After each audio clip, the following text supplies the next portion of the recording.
Sachez que ce jeune homme, ce héros, le jour où il y a eu les pogroms en Israël, le jour de Simchat Torah,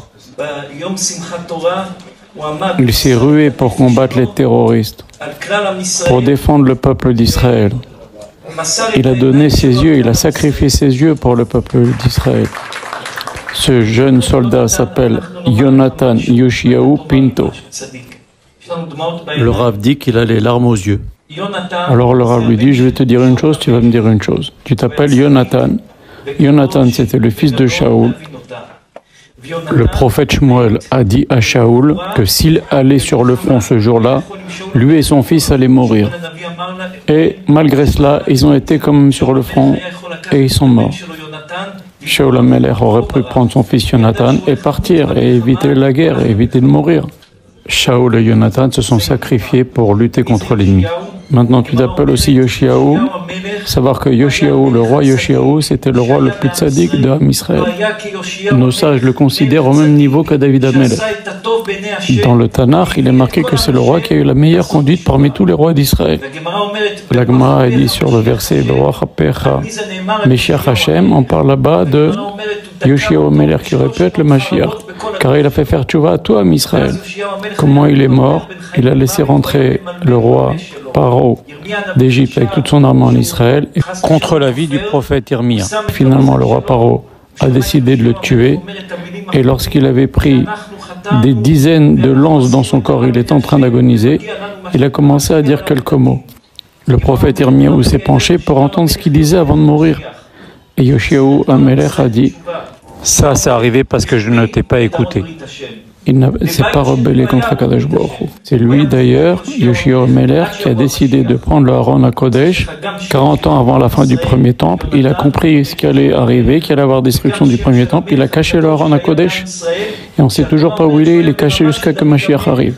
Donc dans le deuxième Beth HaMikdash, il n'y avait pas de Aron HaKodesh. Le Kodesh HaKodashim était vide. Le Aron HaKodesh, c'est où il y a l'étape de la loi. Alors maintenant que je t'ai dit deux choses, tu vas me dire comment ça se fait que tu t'appelles Pinto? Le jeune soldat raconte qu'il descend de la famille Pinto de Marrakech. Alors le Rav lui dit, si tu descends de la famille Pinto de Marrakech, tu descends forcément de Rabbi Yaakov Pinto, qui était l'élève de Rabbi Shalom Bouzaglou, qui a écrit le Mikdash Melech, un très grand commentaire sur le Zohar. Et lui-même, Rabbi Yaakov Pinto, est un grand tzaddik. Tu es un héros du peuple d'Israël.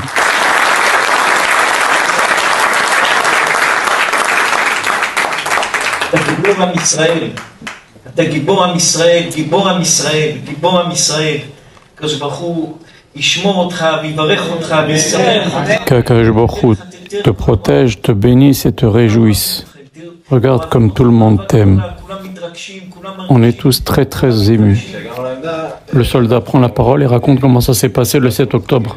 Pendant que je combattais, les terroristes ont lancé un projectile vers nous. Il y a des éclats d'obus qui sont venus dans mes yeux.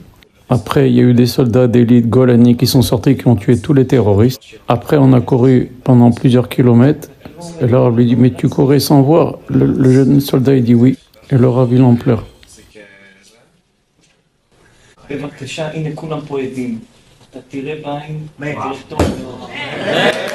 Le tzaddik Rabbi Yoshiahu Pinto lui dit, regarde, tout le monde est témoin, tu retrouveras une vision parfaite.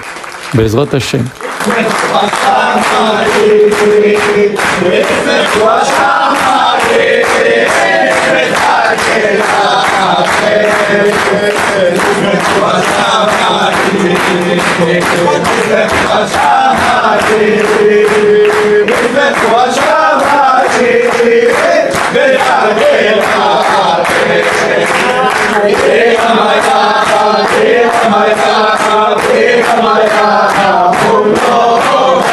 Écoutez maintenant comment Rav Yoshiahu Pinto va lui promettre qu'il retrouvera la vue Bezrat Hashem et qu'il assistera à son mariage.